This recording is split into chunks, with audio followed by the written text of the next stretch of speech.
If you haven't seen my first part of this series recapping the last 4 NBA seasons, you should definitely go watch that before you watch this. It's pretty much the same as this video, but instead of the 2016-17 season, part 1 is the 15-16 season. I'm doing the last 4 seasons, so before watching this, go watch that, and then come back to this 2016-17 season video.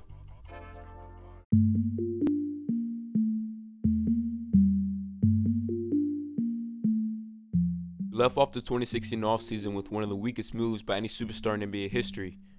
KD and Russ out in OKC just lost in 7 games after being a 3-1 lead to the Warriors in the conference finals, 1 game away from the finals, and KD joins the team he lost to. I guess if you can't beat him, you have to join him, and this led to many people picking the Warriors as the early 2017 champions, because once you have 4 All-Stars on one team, and yes, Curry, Klay, Dre, and KD all went on to be All-Stars this season, of course with a team like that, you're going to pick that team to be the champions. Even though the Cavs come off their first championship in a very, very long time, no one's picking them to repeat because of the juggernaut in Oakland with the 4-headed monster in Golden State.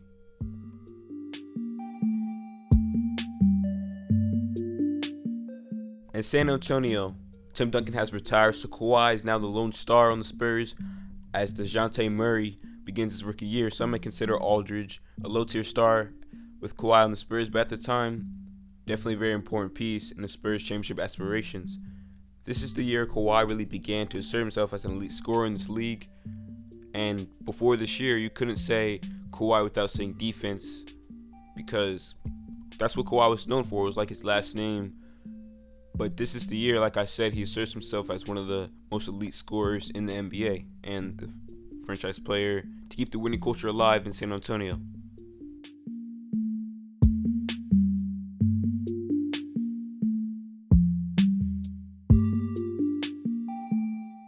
Lob City is still alive for the Clippers in LA, but Blake only played 61 regular season games due to having a routine procedure to remove loose bodies in his right knee.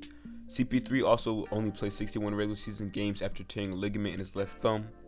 Lastly, Paul Pierce is finishing his 19th season career, and who knows, he won a championship with Boston. Maybe he'll get a farewell tour just like Kobe did. Nah, I'm over there hype. And for Green, hype has a tone, and the tone is trash talk. Chasing that farewell tour, they don't love you like that. You can't get no farewell tour, they don't love you like that. You ain't got that type of love. You thought you was Kobe? You're not Kobe. Why are you talking? Okay, Paul Pierce, maybe you can't get a farewell tour like Kobe, but you can still retire as an all-time great in a Hall of Fame career. But like Draymond said, you're not Kobe. After playing 55 games for the Kings in Sacramento, DeMarcus Cousins was traded on February 19, 2017 to the Pelicans to team up with AD to make a dominant frontcourt. The best big man duo in the NBA by far just was formed in New Orleans. In Sacramento, Cousins averaged 27.8 points, 10.6 boards, 4.8 assists, 1.4 steals, and 1.3 blocks, and 24 and 12 in 17 games for New Orleans. Gordon Hayward of the Utah Jazz had his first time averaging over 20 points per game in the 2016-17 season. Down low for the Utah Jazz, Rudy Gobert averages his career high in blocks this season. Russell Westbrook has a very emotional start to his season as he and KD aren't on the best terms after KD's departure to the Warriors and kind of left Russ hanging, and KD obviously didn't want to run it back and just wanted to run to an easy ring. This led Russ again to have a very emotional start to his season as the Thunder start the season 32-25 before the All-Star game. The Lakers are struggling in their first season without Kobe, and Brandon Ingram starts his rookie season as the LA second pick. Lastly, for the West, out in Portland, CJ averages 23 points after his MIP season and 91% from the charity stripe. On the Eastern Conference side of things, Isaiah Thomas IT is able to flourish in the Brad Stevens system because he buys into it completely and has a career season. LeBron and the Cavs coming off of their championship. Kevin Love later in the season has left knee surgery and could only play 60 games this season. LeBron has asserted himself as the league's best player once again, but most people are not taking the Cavs to repeat because of the juggernaut in Oakland. Raptors fans still have hope that this is the Raptors' year, as DeMar DeRozan and Kyle Lowry both make their third All-Star team. Lowry this time is a reserve instead of a starter because Kyrie is now playing early season. The Raptors are coming off their best season with Kyle Lowry and DeRozan making the conference finals, and they're looking to run it back this year. The Wizards right behind the Raptors have John Wall as an All-Star, and the backcourt of Wall and Beal is still alive. Otto Porter in his fourth season is improving every year and is jumping up in points. Also, the Hawks still exist.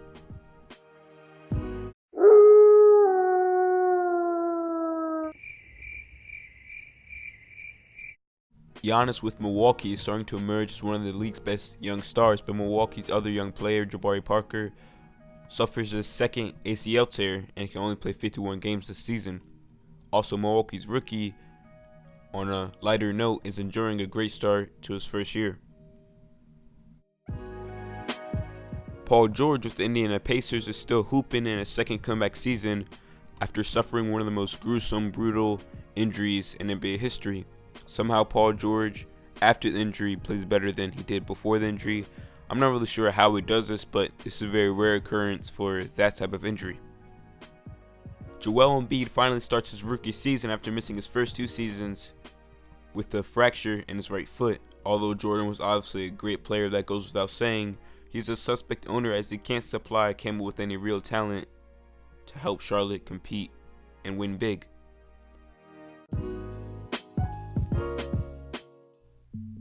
To end off the 2016-17 season, in Milwaukee, your Rookie of the Year is Malcolm Brogdon. He wins the award averaging 10 points, 4.2 assists, 2.8 rebounds, 1.1 steals. Joel Embiid is a close second to him, averaging 20 a game, but doesn't win Rookie of the Year because he only plays 31 games this season. Another Milwaukee young guy, Giannis, wins MIP with a jump of 6 points and develops into one of Milwaukee's young stars. Eric Gordon wins Sixth Man in Houston as he averages 16 points off the bench. Coach of the Year is Mike D'Antoni, and he wins the award, bringing the Rockets to 55 and 27. And your Defensive Player of the Year is Draymond Green.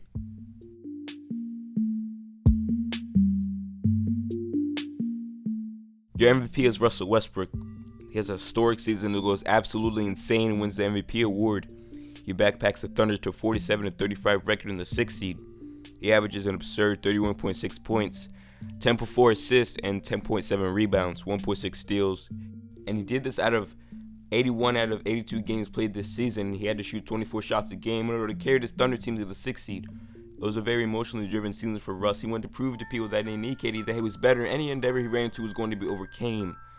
Any barrier he had to break down that got in his way of proving to people that didn't need KD. Russell Westbrook didn't play for the Thunder. He was the Thunder.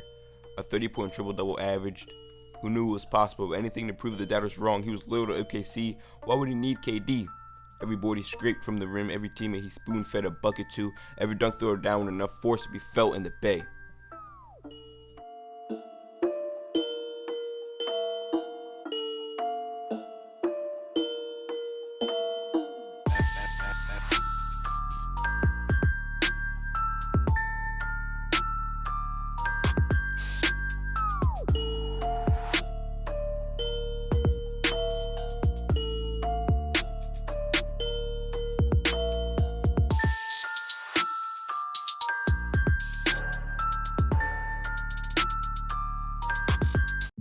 To start off the 2017 playoffs for the first round out west, the Warriors have an easy time with the Blazers and they sweep them. They beat them by 25 in Game 4 as they close out the series. After Westbrook's historic MVP season, he and the Thunder are eliminated in 5 games by Harden and the Rockets. Russ averages 37.4 points, 11.6 rebounds, and 10.8 assists, 2.4 steals, but it was an inefficient 37 a game by Russ over these 5 games. His usage rate was 46.7%, which is an insane usage rate for one player. The Spurs eliminate the Grizzlies for the second year in a row, and the Utah Jazz beat the Clippers in 7 games, as Blake can only play 3 out of 7 games due to a toe injury.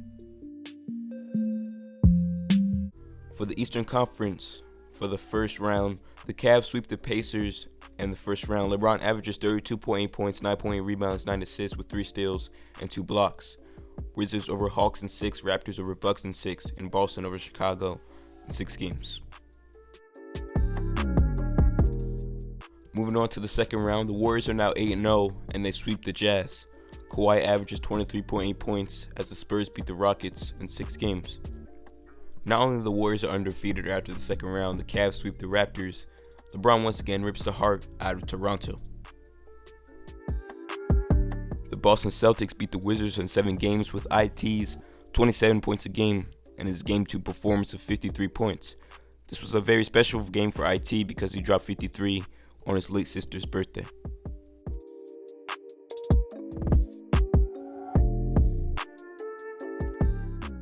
The Cavs and Celtics meet in the conference finals, and LeBron and the Cavs spoil Isaiah Thomas's career year. LeBron averages 36 and 6 for the series. Kyrie averages 26, 5 and 2. The Cavs gentlemen sweep the Celtics and beat them in 5 games. Now for the Western Conference Finals, the Spurs and the Warriors meet. Now this is a very emotional start to a series for the Spurs, and here's how it plays out. Game 1 of the conference finals with 7 minutes and 55 seconds left in the third quarter. The Spurs are up by 21 points, 76 to 55. Many people believe that Zaza Pachulia is someone known for dirty plays and intentionally hurting people. People believe that he intentionally got into Kawhi's landing space and gravity took its course, which led Kawhi to land on Zaza a cheap shot's foot and injure his left ankle. The Warriors are able to come back and win this game and sweep the Spurs because Kawhi never returns. And again, many people believe that Zaza intentionally injures Kawhi and gets in his landing space so the Warriors can win easy.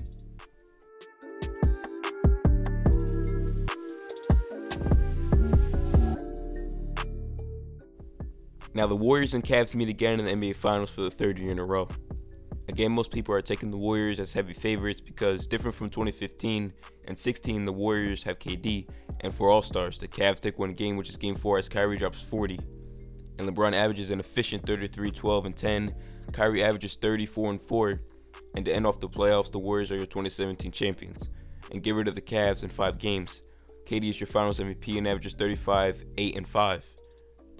In these finals, people talk about how these finals were predictable and boring with the new four-headed monster in Oakland, and the Cavs obviously can't keep up or compete with this team.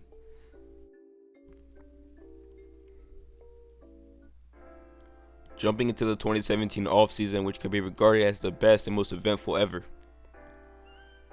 The Nets trade Brook Lopez to the Lakers for D'Lo and Timofey Mozgov. The Lakers trade D'Lo to the Nets because they plan to draft Lonzo Ball, and also the problem D'Lo had with Nick Young, so they just scrapped the idea of D'Angelo Russell and the Lakers completely and go all in on Lonzo.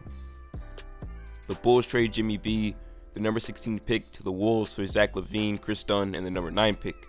They trade their best player for LaVine and Dunn, even though LaVine's coming off an ACL tear and Dunn isn't too exciting yet. Looks like they're going to a straight rebuild.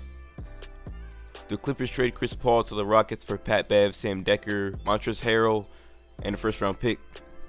Everyone's immediate thought is that CP3 and Harden can't coexist, as they were both the main playmakers for their respective teams for years. The Pacers trade Paul George to the Thunder for Victor Oladipo and Domantas Sabonis. After Russ's MVP season, he got some other star talent and a real chance to compete after being the 6th seed and averaging a 30-point triple-double, having to do everything for his team. Paul Millsap agrees to sign with the Nuggets, which brings some veteran leadership into that locker room and can only help those young guys. Gordon Hayward agrees to sign with the Celtics. Hayward reunites with his college coach at Butler, Brad Stevens. Danilo Gallinari agrees to a sign-and trade with the Clippers, and he goes to the Clippers as Chris Paul leaves the Clippers. The Cavs trade Kyrie to the Celtics for IT, Jay Crowder, and the Nets' 2018 first-round pick. Kyrie wants to be traded from Cleveland to have his own team. He didn't want to be in LeBron's shadow anymore. This is why the Cavs had to move on from him, because obviously they're not trading LeBron, so Kyrie had to go. The Knicks trade Carmelo Anthony to the Thunder for Enes Kanter, Doug McDermott, and the Bulls' 2018 second-round pick. For the NBA draft, it's Fultz to Philly, Lonzo Ball to the Lakers, and Jason Tatum to the Boston Celtics.